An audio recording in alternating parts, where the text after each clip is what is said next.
It is the last half hour of the show. It is 3:36, and it is competition time. We have been asking you which bird can fly backwards. It's a niche one, I have to say. Is it a hummingbird or is it a cockatoo? If you get it right on 4001, and please include your name on that, you are in the draw to be today's finalist. And tomorrow, fingers crossed, winning our grand prize is 3,000 dirham package. So wellness consultation, vaccinations as well, all the way through the year at Aura Veterinary Centre, newly opened at the pet shop at Dubai Investment Park. So is it a hummingbird or a cockatoo? Which bird can fly backwards? Send me that answer and your name to 4001. That is your SMS, of course. And then the WhatsApp is 04871 5500. This is Eye on Education on Dubai Eye 103.8. Sponsored by Horizon English School Town Square, a new British curriculum school opening in August 2027. Built on over 35 years of educational excellence, where children are inspired to grow with confidence, curiosity and happiness. School's out tomorrow, and I think a lot of us have been limping towards the end of term going, I just need to make it to Friday. And then we go, I am not prepared at all for the new set of challenges of not having routine and us being expected to be the entertainers and the chauffeurs and the activity coordinators like we're on a cruise for the next 2 months. Summer can be amazing, but it can also feel really, really long. So we're talking with David Tangney, who's the Director of Experience, Cognita ENRICH ME, about keeping kids active and learning and happy, ideally without spending a fortune or hearing, I'm bored before breakfast. How are you, Mr. T? I'm very good, thanks, Helen. You sound very chipper. Everyone else I'm speaking to right now is like, I am exhausted. I just need 2 weeks of not thinking about anything. What's funny about you is a lot of the camps are kicking in over the summer, so you have a bit of a different experience. How has this term been? What kind of sports have been popular? What's been keeping the kids excited when it comes to the Cognita group? Yeah, well, we've had, as everyone, a bit of a funny time over recently, but just getting back in front of the kids and the coaches coaching has been amazing. Our netballers, our gymnastics, our dance and drama, the shows, we've done some recitals. So all the hard work they've been putting in and showcasing in front of the parents has been amazing.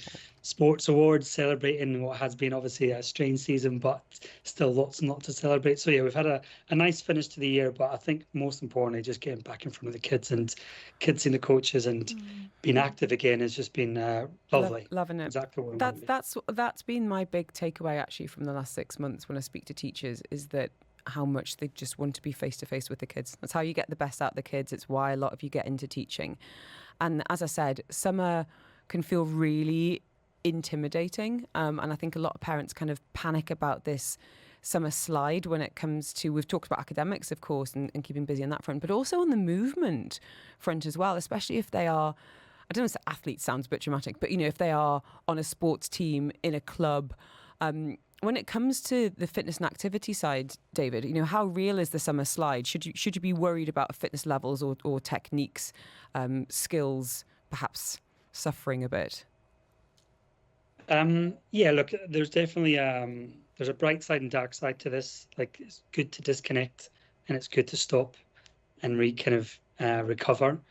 But if you do that for too long, then obviously the dark side is that it gets harder to get back and going. And we know as adults, once you stop going to the gym for a few weeks, it takes a bit of time to get back in. Thankfully, children are a bit quicker at getting going. But I think, yeah, it's really important that you don't let it slide for too long. I think it's really important to disconnect, but I also think it's important to keep your eye on the ball and make sure that you're not doing a standing start. Yes, I agree.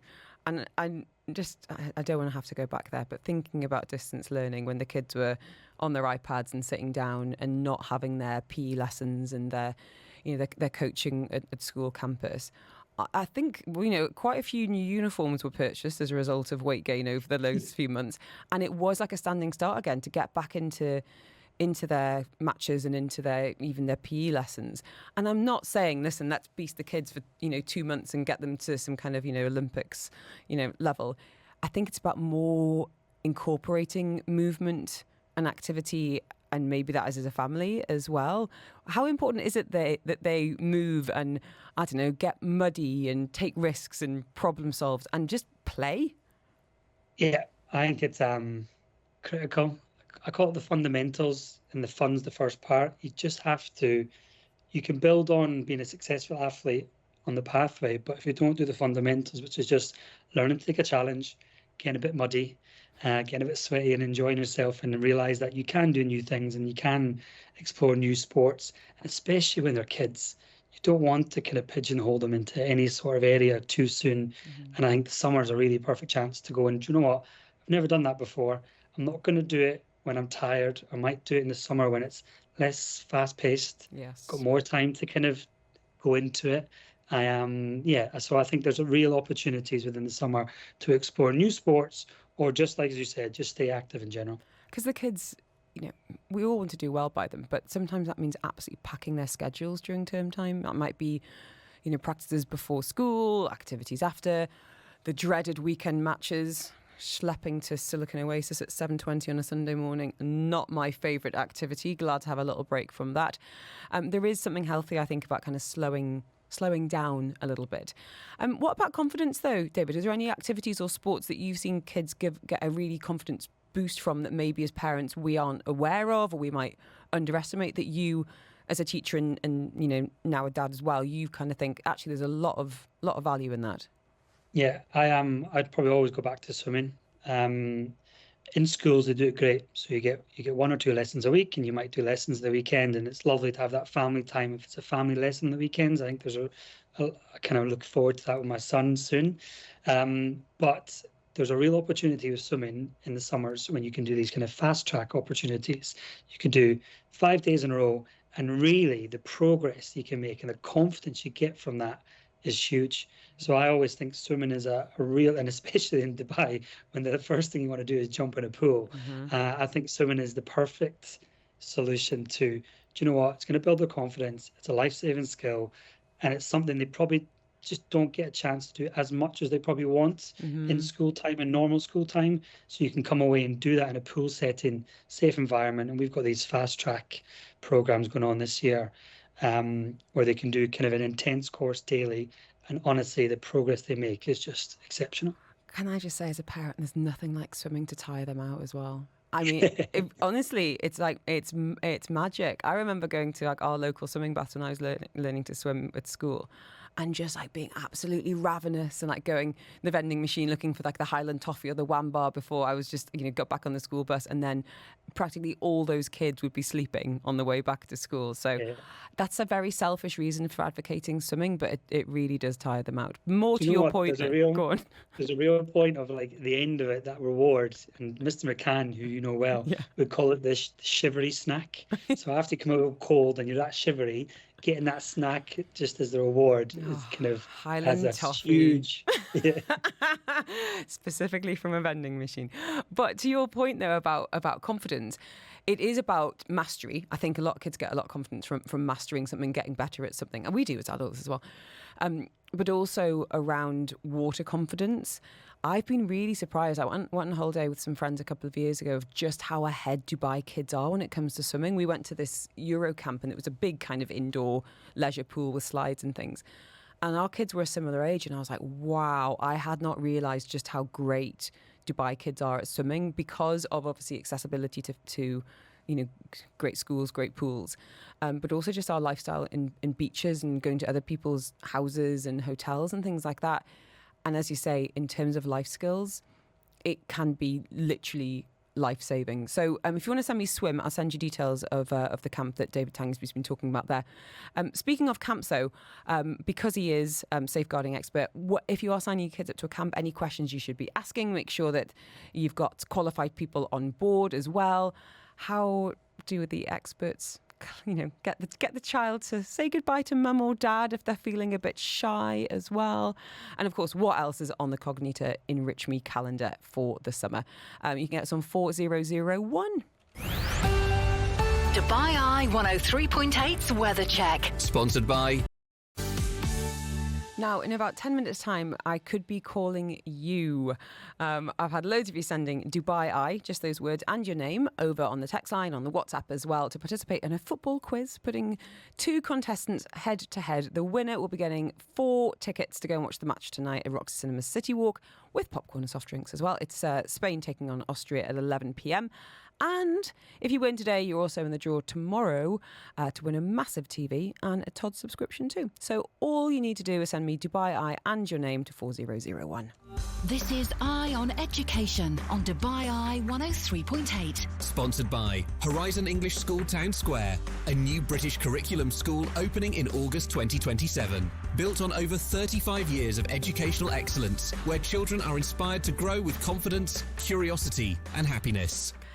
David Tangney with us today, Director of Experience Safeguarding Expert at Cognita ENRICH ME. Now, David, I don't know if you went to any summer camps when you were growing up, but they've changed a lot since my day. I was going to say I've got somewhat fond memories. We went to like a church camp that was in the park for 2 weeks, and I think that was it. And now, when you're just talking about swimming, but there's skiing, talking about crafting camps earlier today, about sustainability, coding. Like, it is just absolutely wild and wonderful what our kids can be either like leaning into and mastering over the summer, or perhaps trying for the first time. What do you think makes a really great camp experience in 2026? When we're parting with our hard-earned dirhams, what do you think sets a good one apart?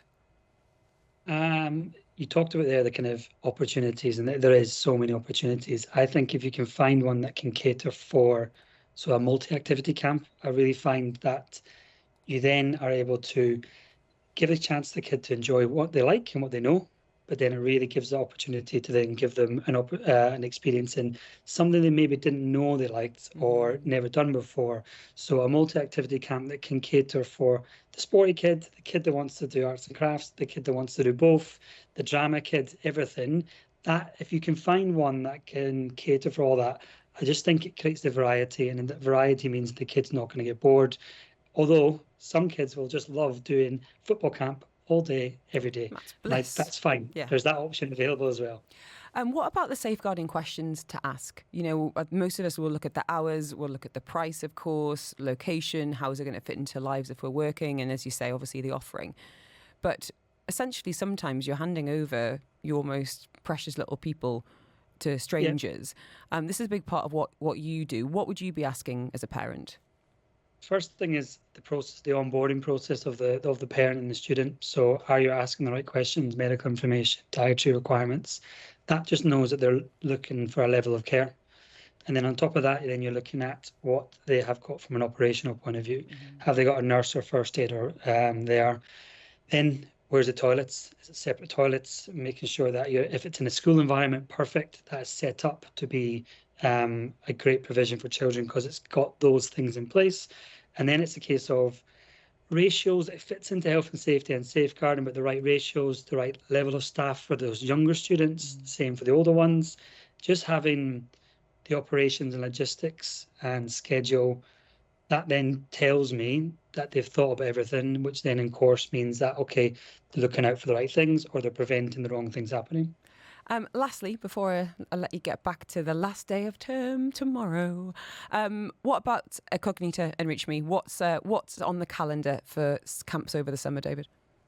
Yeah, so we've got our own camps, which is called Ultimate Camps. It's a multi-activity camp, and as I mentioned before, it can incorporates football, netball, swimming, arts and crafts, and a plethora of opportunities and activities. So that's our kind of fundamental one that happens throughout all the schools. We then got partner camps. So we're partnering with some companies like ETB or 8 Billion, and that kind of gives the opportunity to do STEM or entrepreneurial skills, just to kind of create that variety. Then we have our swimming fast tracks, as was discussed. We've also got an Arabic camp, which is free. It's in partnership with Suduka Al Watan. We've done this for the last couple of years. It's at Repton Dubai and Horizon International, and that's looking at the provision for Arabic students and really delving into that.